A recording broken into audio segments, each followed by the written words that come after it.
Hello. Hello. Okay, so I am back to talk to you about insurance, like I promised at the beginning. That it seems like an appropriate time to start that discussion following that music video about COVID-19 and the truckers' convoy that was protesting what could be called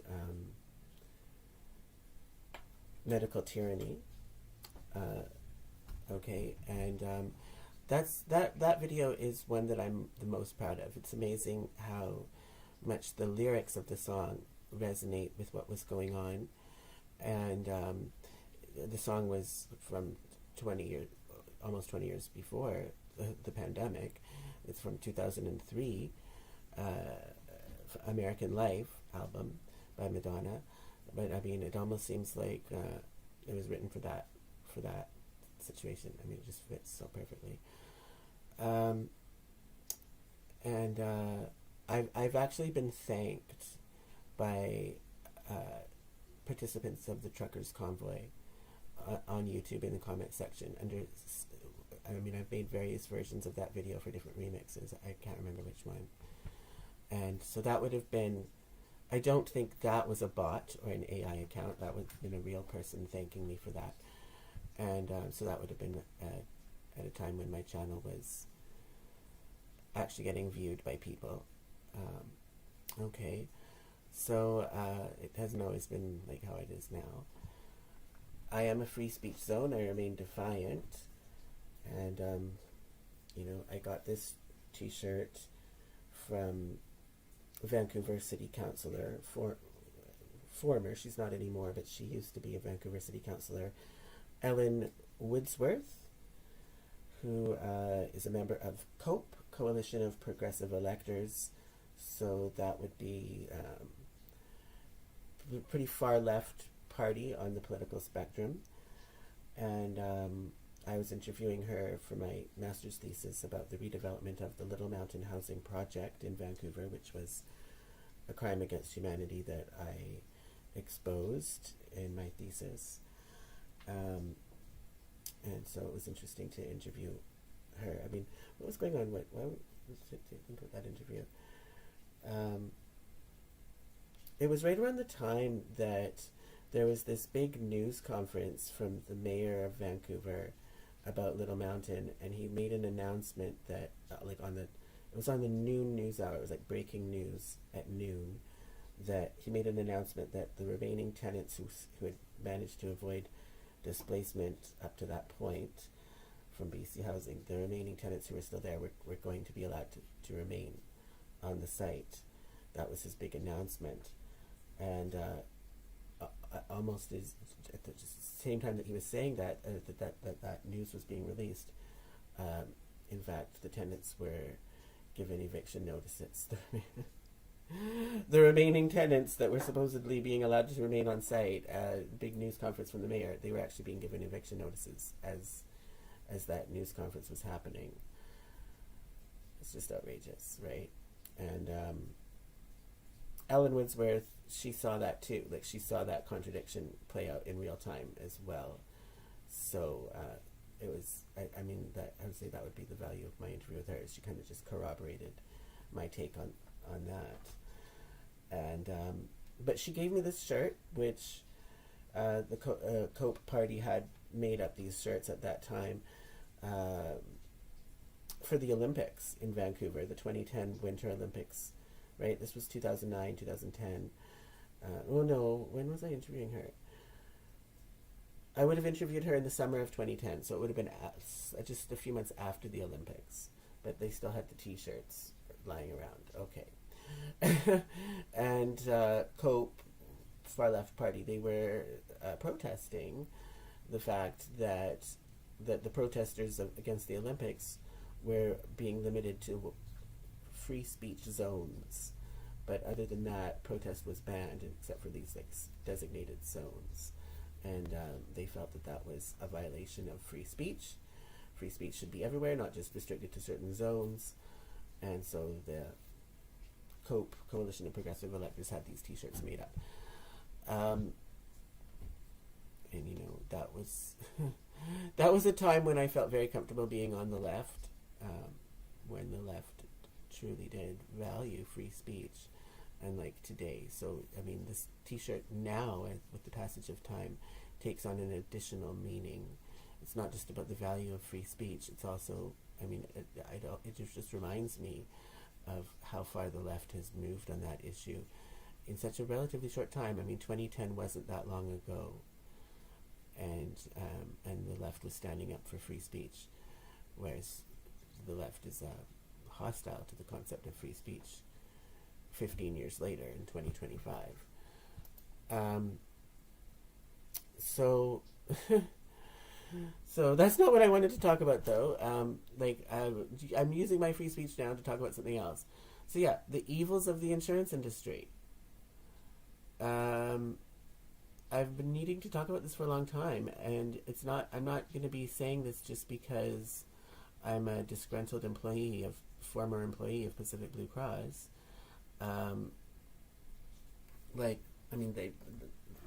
They're off the charts, that Pacific Blue Cross, in terms of being a toxic work environment. Like, oh my God.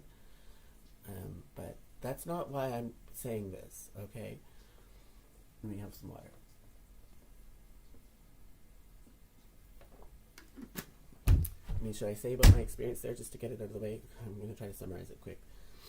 Well, I started working there in 2014, and so I finished my master's, right? I was just talking about that, at the very end of 2010. So from 2010 to 2014, I was looking for work in my field. Couldn't find it, couldn't get it, right? Because, my field is geography, urban planning, housing policy. I'm an award-winning scholar with straight A's, and did my master's on full scholarship. But I couldn't work in my field because, I exposed a lot of corruption that happened with Little Mountain, a lot of government lies, and there was just no agency that would hire me for that. And also, one of the big controversies with Little Mountain is it was a public housing project for low-income families, like people with kids, and also seniors. There were some just single seniors living there, and but it wasn't for drug addicts, okay? And but with the Olympics and all that happening, there was this big frenzy to clean up the downtown east side in time for the Olympics and get all these addicts off the streets. So there was this big push to create supportive housing for drug addicts, and the way that the government set about paying for that was by what they did at Little Mountain. So displacing 200 families, and they sold the land to a Malaysian developer, tycoon, and then take that money and then use it to build supportive housing for drug addicts. And so one of the points that I was making was, well, that's not really fair. Why are drug addicts getting such priority treatment, and but families are getting the shaft, right? And it was those families who lived at Little Mountain, by the way, even though they're low income, their rents were applied. There was a mortgage on the land, and their rents were applied to the mortgage. So they basically paid for that land, and which was then sold for the money to be used to house drug addicts. And isn't it ironic that one of the things that I get judged on so harshly is that I use drugs, right? I haven't always used drugs the way that I do now, but it's been my life circumstances that have pushed me in that way. Like, I've played by the rules and tried to do the right thing, and it just never paid off. So I just feel like, okay, I might as well have some fun then, right? Like, there's no point in sticking to the straight and narrow when it doesn't pay off. That's been my experience. So that's the reason. And then when I started using, I found that it made my life better, and it didn't have any of the negative effects that were being touted. So how ironic that I end up being a drug addict. But my master's thesis was very critical of policies that cater to drug addicts, and I stand by that. Like, I don't think it's fair that they displaced 200 families who had nothing to do with they were not drug addicts, and then, but by doing that, raising money to pay for housing for drug addicts. Like, that doesn't seem right to me, whether I'm to take drugs or not. Still doesn't seem right to me. Okay, so I became an enemy of the government for exposing that horrendous crime against humanity in 2010. So I couldn't get any work in my field. So I ended up working at Pacific Blue Cross, which is where it's like a family business. Okay, like, my sister works there. My fiance at the time worked there. My sister's mother-in-law worked there. Like, a whole bunch of people on her in-laws work there. Family. It's the kind of place where, like, nepotism rules the day. Like, you have to know someone to get a job there. So everyone is somehow connected, pretty much, who works there. And I didn't really want to for that. I wanted to do my own thing, right? But I couldn't. And at a certain point, I had to get a grown-up job. Rents are expensive. I had to make money to pay my bills. And so I started working there at 2014, the very beginning of the year. And I was hired to work in the call center. Okay, so you're getting calls all day long from people calling in about their insurance claims for extended health benefits and drugs, and they have dental as well. But I did not do that. Like, some people are trained in dental call center, but I wasn't. I was on the extended health side of things, and it was good. It was good in the sense that it was a good pay. It was the most money I ever made in my life, pretty much. And it's union. I always thought I wanted to have a union job until I found out what it's really like. And really good benefits, right? They're a benefits company. So how do you think I got all these pairs of glasses that you see me wearing all the time? Because we were allowed to have $300 per year for glasses. But then remember I said my fiance worked there too, so I was a spouse on his plan, so I could have $300 on his plan every year for glasses too. I spent $600 a year on glasses. Okay, so, and every year I got glasses. Okay, so it was good in that way, but it's very stressful. Like, to work in the call center, it's a very stressful job because people are upset when they're calling into an insurance company call center. They're upset because their insurance claim hasn't paid, and they're very heavy topics that people are talking about. They're talking about things to do with their health, to do with their family. They might be calling about their kids, drugs that their kids that might need to take, or they're calling about finances. Like, these are pretty heavy topics. It's not like working like at the phone company call center, right? That's stressful too, but it's not as heavy as health insurance. And there was a great deal of pressure to, what was it? You had to do 14 calls in an hour. And I was hired just as on a temporary basis. It was a 6-month temporary contract. And in order to pass that and get extended for the rest of the year, and then you'd only be on a 1-year temporary contract, you had to do 14 calls an hour. Well, that's impossible. That's actually straight up impossible. Nobody ever did it. So I never did it. I never hit 14 calls an hour. But I still got to stay past my 6 months because all the people that I was hired with, nobody did it. Like, they would have had to just throw everyone out the door. It was an unrealistic quota. Okay. So that was recognized, I suppose. And so we were allowed to keep working there.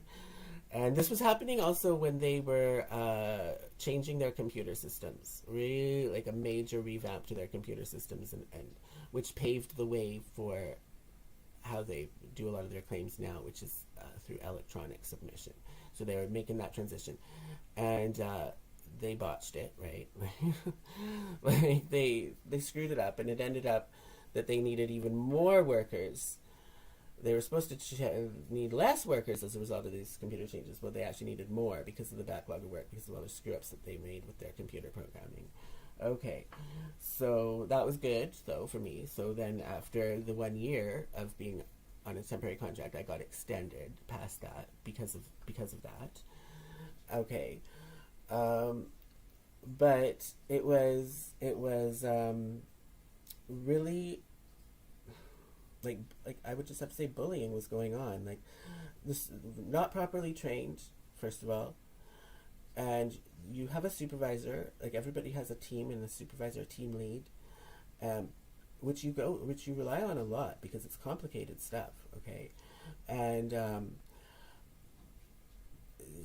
but this team lead that I had was very bad, was new, and was outright abusive towards people. But one day I went into work and we were told like a whole bunch of people, dozens of people had been fired for bullying and harassment.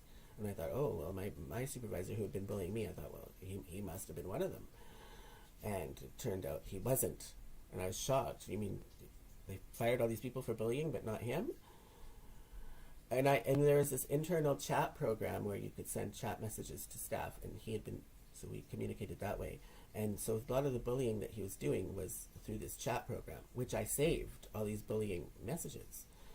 Uh, and I printed it out and I showed it to the manager of the call center. Right, this is a union place, but I've never worked in a union job before, and so I didn't know about going to a union or getting a union to advocate for me. Like that just it wasn't in my nature. So I went to the manager myself and showed it to her, and she didn't like it, and so I mean she knew it was wrong, and so it got to be investigated by HR, and then the HR said, in the end they said, well, we never trained him. We never trained him to be a supervisor, so there's nothing we can do. But I got to be switched to another supervisor at least, and then I started to flourish quite well under that supervisor. She was a good supervisor and very experienced supervisor, so that was good. And then I got permanent, because you're on a temporary contract, you get extended a few times, but then I did get a permanent position in the call center. Then when you get a permanent position, then you can post out, like there's all sorts of other positions within the company. So I accepted a position in another department, processing the claims. And I can't get into all this, but there was just a lot of unfairness with those positions, and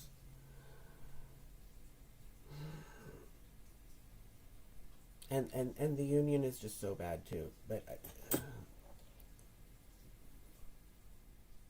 how do I can't get into all that right now. I may as well, since I started. Like, okay, this is leading up to a contract negotiations for the collective agreement, and so the union was trying to ingratiate themselves with the staff because they knew that they weren't that popular. And in the claims department where they process the claims, again, it's people on temporary contracts, but most of them have permanent positions in the call center, but they live in fear of ever being sent back to the call center because it's so stressful. And so the union one day just before the strike came along and made an announcement. Everybody is being extended. Okay, it was everybody but turned out except for me, and like a few other people who had a very specialized position there that got neglected in that. And so the union made a deal with the employer, okay, in exchange for extending all these temporary staff, because the union generally would not want that. They want permanent staff. But we'll let you extend all these temporary staff, but we want you to post all your permanent positions that you need filled. And so they did that, and so I was in a position that was a permanent position that needed to be filled, but I was in a temporary person filling it. And but because they posted that, somebody with more seniority than me got it, bumped me out, and then I had to go back to the call center, which was basically because all these people, all the rest of the department had got extended. And it was just before my probation period would have ended too. And the manager of that department straight up told me that this deal had been negotiated. And so then I was back in the call center, and it was so bad. And then then we did, but then I got to leave the call center again. It was just a lot of back and forth. And at one point, I was being sent back to the call center. So I had to go back to the call center because somebody with more seniority was taking my position. But then I ended up going back to the claims department later on. But then I had to go back to the call center because people with less seniority were taking my position, is how it worked out. And they would just, it was just so bizarre. Like whatever was going on was always going against me, but it was always totally inconsistent. And I just would try to, yeah. And there was this bitter strike that happened in 2017, all through that summer, and it wasn't even on the news at all. Like this, you would think the largest benefits provider in the province of BC on strike, that would generate some headlines, but it didn't. And it was just, the strike was kind of dumb too. It was just so that the people who worked there longer, who had more seniority, they were having their retirement package, the benefits for after they retire, cut down to the same level that the new hires would already get automatically. So that would have included me. I was more of a newer hire. So we went on strike for these people with more seniority so that they wouldn't have what we had. Okay. I mean, to be honest, I voted against that strike, and that almost everybody voted for it. But I would talk to people, and they didn't even know that. They didn't even understand that that's what was the issue. That the benefits for the staff who had more than 10 years experience was being cut down to the same level as everybody else. So they didn't even know that was the sticking point. Maybe if they did know, maybe they would have voted differently, I would think. But anyways, nothing came, the strike was a big waste of time from the union's point of view, because they didn't end up getting what they wanted in the end. And but then when we went back to work after the strike, that's when it really became a toxic work environment, because I remember the first day back, the management was out to get people, right? And they made a new policy that was called the zero tolerance policy, which means we want all the staff to follow all our policies that we have, to the letter, exactly, no exception, zero tolerance to any exception. The thing is, they have so many fucking policies. I mean, this is insurance. This is a bloated bureaucracy insurance company. They have encyclopedias, volumes of policies that you're supposed to follow, and many of them contradict each other. It's literally impossible to follow all of those policies. One thing will tell you to do one thing, and then one thing will tell you to do the exact opposite. Okay, so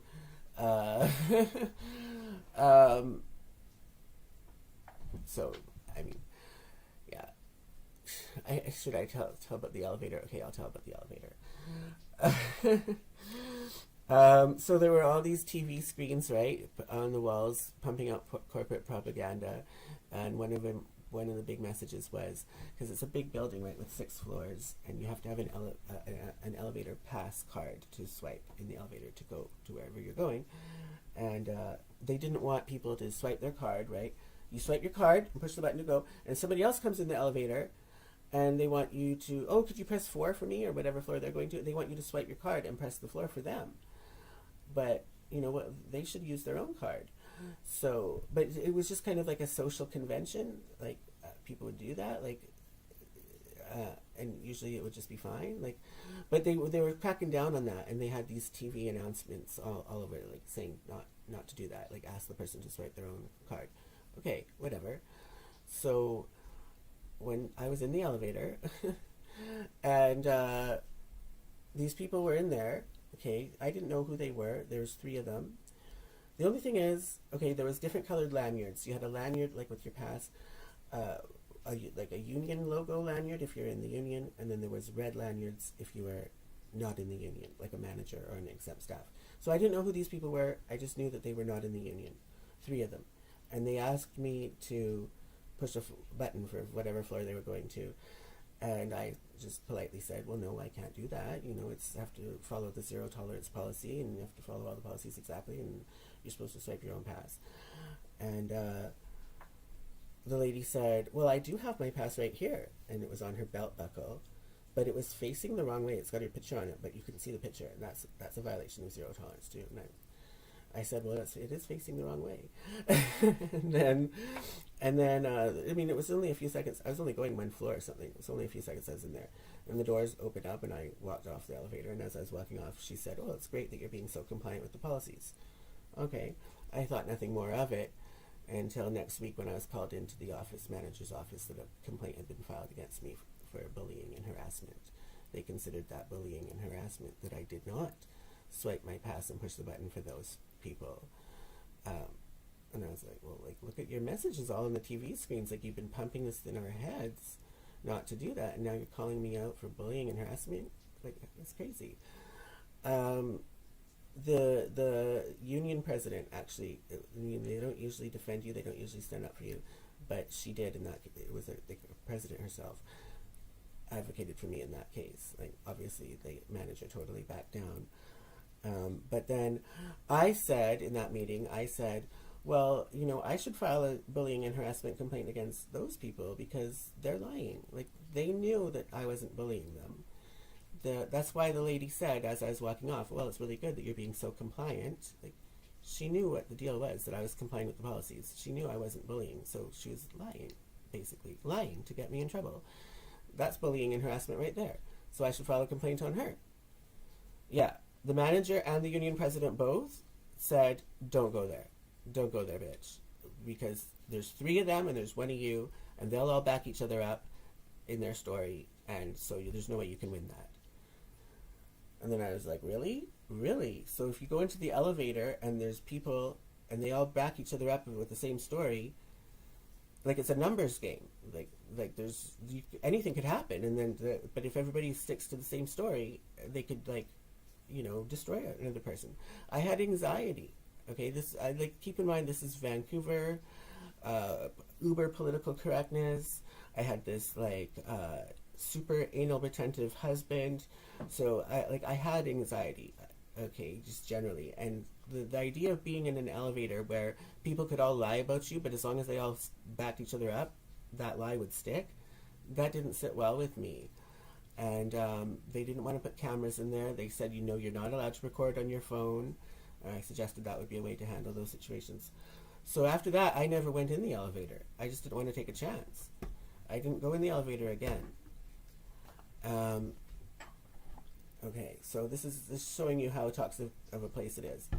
But it all came to a head when I was working I got myself into a really good job as a plan administrator, which is a pretty high-paying job, totally different from the other stuff I'd been doing. But it was a difficult training that I had to go through, and it was super, super hot. They just had been renovating the place, and there was not good airflow, but it was so hot. And it was April, actually, of 2018, and it was record-breaking heat wave going on that April in Vancouver. And I'd always wore shorts to the office in the previous summers. They called them dress shorts. You had to wear kind of dressy looking shorts, but as long as they were you couldn't wear sports shorts. It had to be dressy shorts. That was okay. And so that's what I wanted to wear. But the manager that I had in this new department, plan administrator, said, nope, you're not allowed to wear that. It doesn't say in the dress code that you can wear shorts. It also doesn't say that you can't wear them. It just doesn't even mention about shorts. But the convention, everybody, I'm not the only one, lots of people were wearing shorts in the summer times when it would get hot, but dress shorts. But she wasn't having any of it, and I was the only male in that department. There's all women, and they're all coming to work every day with wearing skirts, summer dresses and skirts, and I don't have an option to do that. So I sent her an article from the newspaper that I'd found online that showed about men who were working in an office in Britain were protesting this kind of policy, and they all showed up to work wearing skirts. And well, she told me to wear a skirt. I was shocked by that, but I actually I went and bought a skirt that day that she said that. Just not because I'm wanting to wear a skirt, but just to protest it, like the manager said that I should. And so,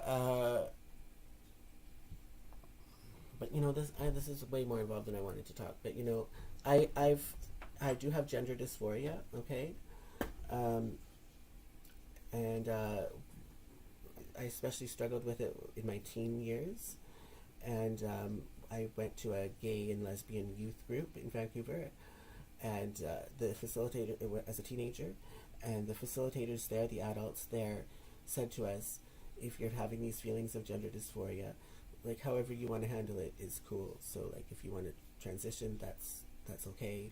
If you don't want to transition and want to stick with your biological sex, that's okay too.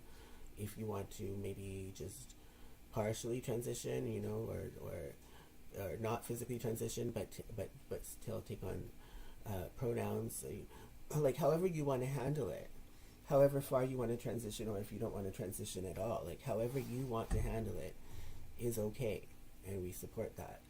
That's what the facilitators at my gay and lesbian youth group said in the 90s.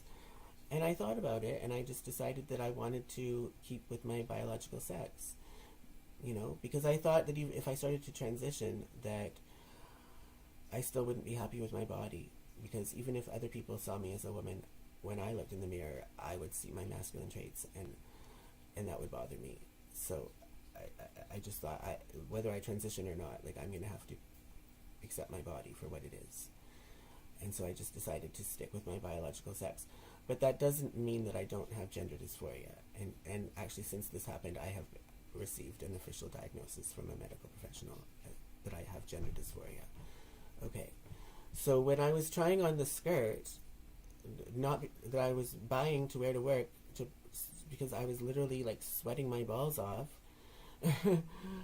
But when I was trying that on in the changing room, it just made me feel like, made me second guess that, like, did I make the right choice?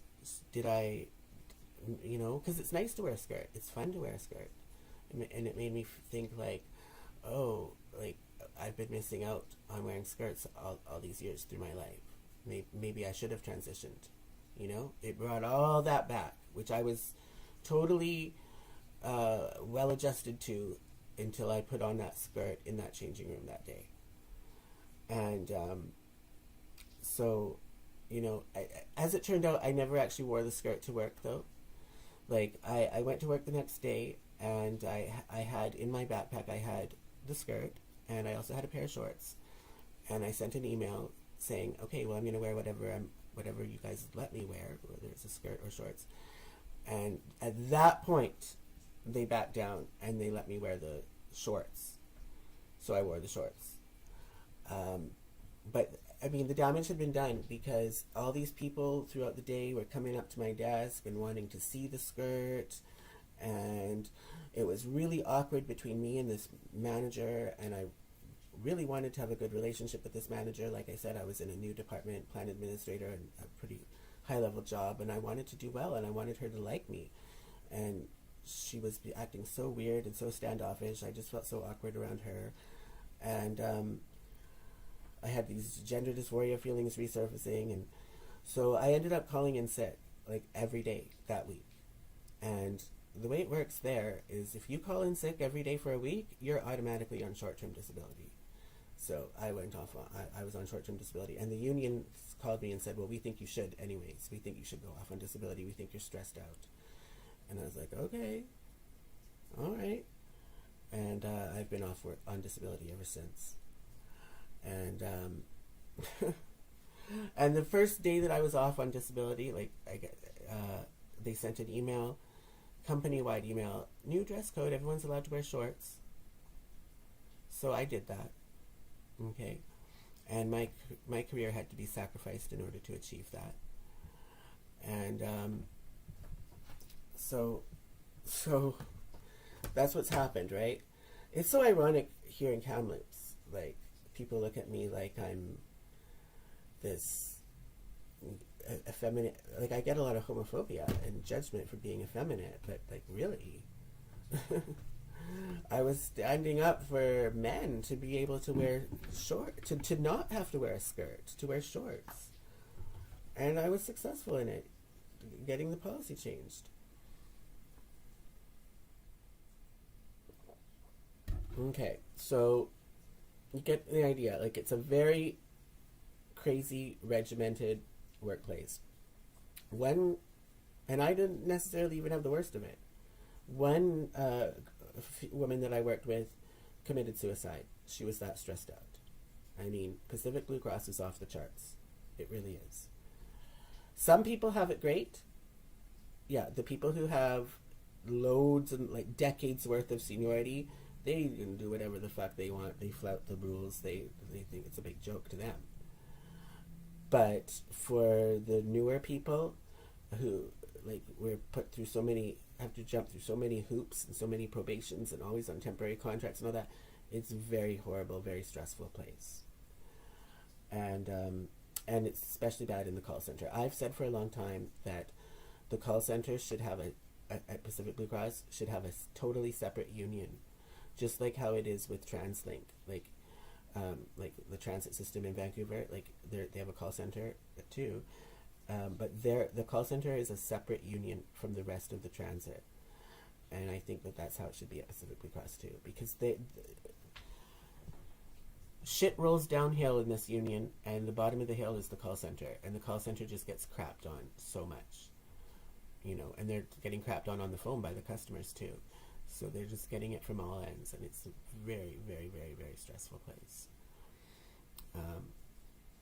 Okay, so, but I've reflected on insurance more generally, and I think that it's not an accident that Pacific Blue Cross is such a toxic place, because I do think that there is a problem with insurance more broadly, and that's actually what I wanted to talk about. Like, I think that insurance is evil, straight up. Like I said earlier, if life insurance were banned, the murder rate would go down. How many murders happen because someone wants to collect life insurance? A lot happen. It's one of the main motives for murder. Okay? So, the insurance sector could do something about that right away by stopping to offer life insurance altogether. And in terms of for people who need, for the financial need that can arise in family members after a loved one has passed away, that can be met through government programs.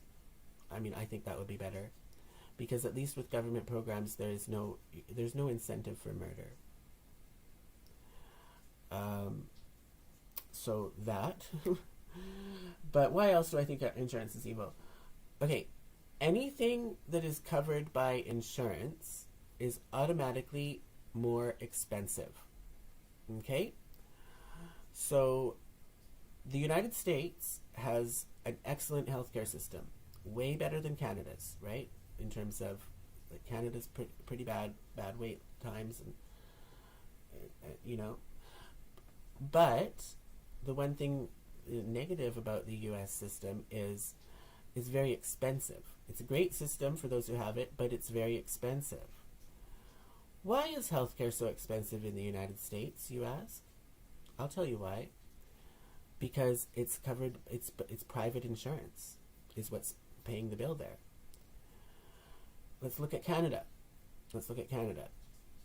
Dental is kind of the same situation in Canada. Dental is kind of the same as how healthcare is in the United States for everything.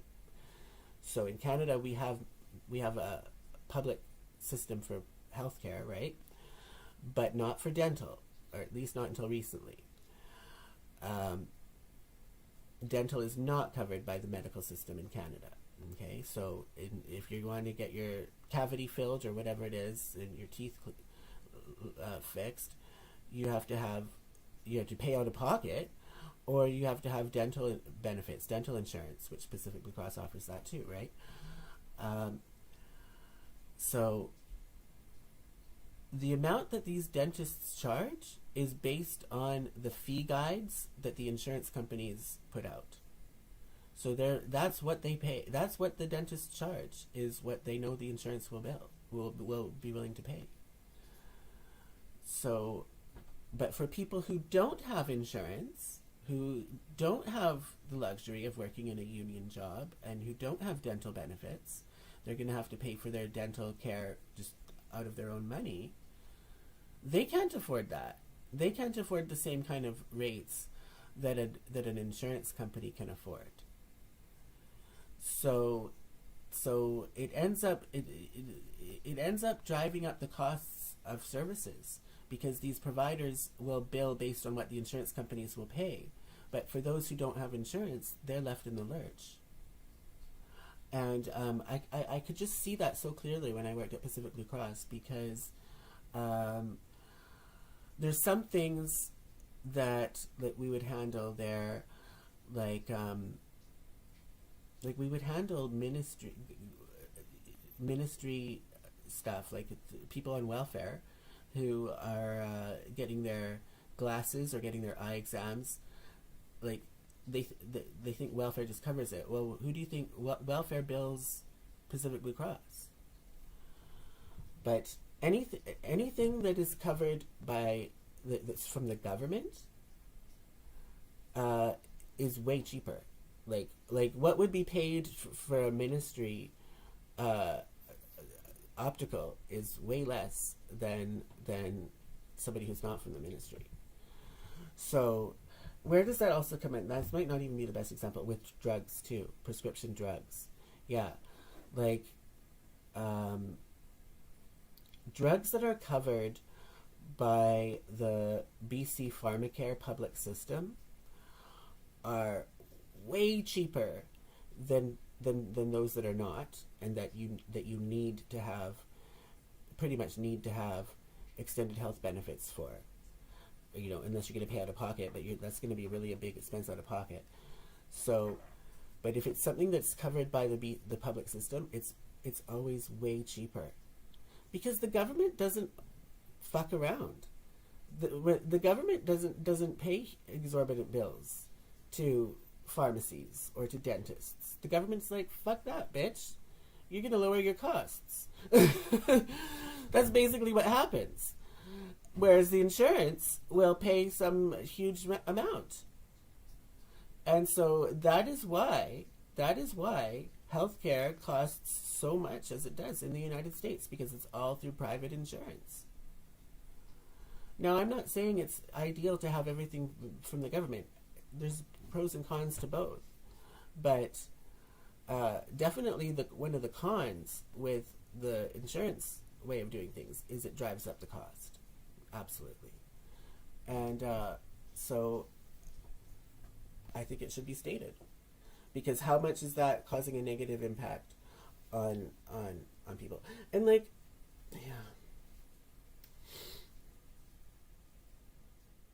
what else? Something else I wanted to expose about Pacific Blue Cross. I'm on this little bit of an expose right now. Okay, they were selling, because this is like my last live stream I'm going to be doing in a long time. They were selling travel insurance to people who didn't need it. Here, there's a scandal for you right there.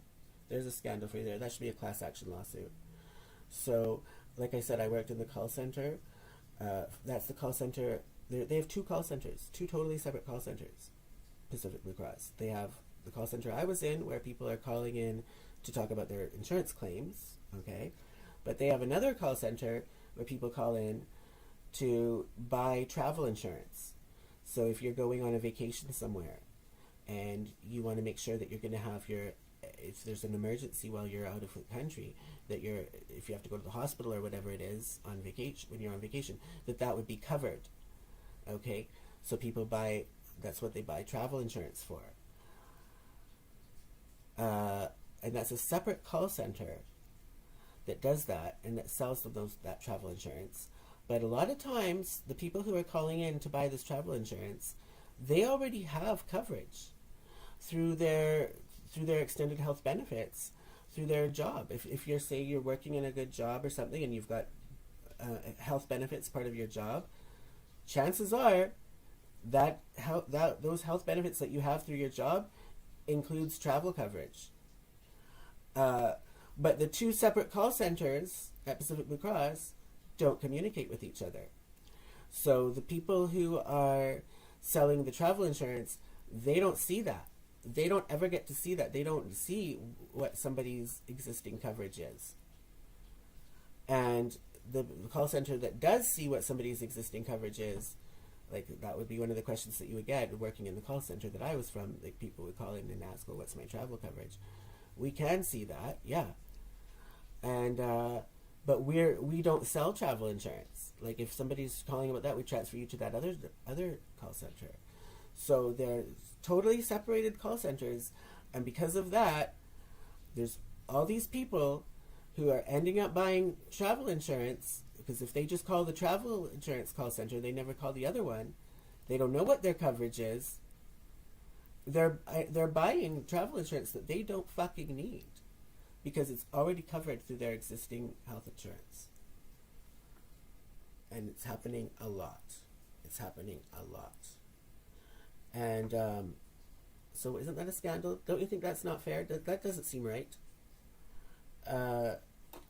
And so basically anybody who's bought travel insurance from Pacific Blue Cross who has coverage through their job, I think you should demand a refund. Like really, I think there should be a class action lawsuit for that. Because they could tell you. They could.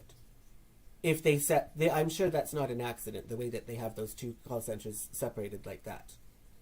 They could actually handle those calls in a way where the people who are calling in who are already covered would be told that.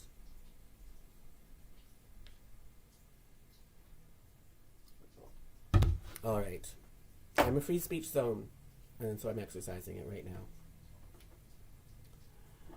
Let's get back to the music. Well, you know what song? You know what? I'm gonna play now.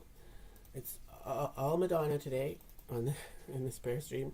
I'm gonna play "Live to Tell." Live to tell. I live to tell. I live to tell. That's what I fucking live for. So that's why I cannot be silenced or censored.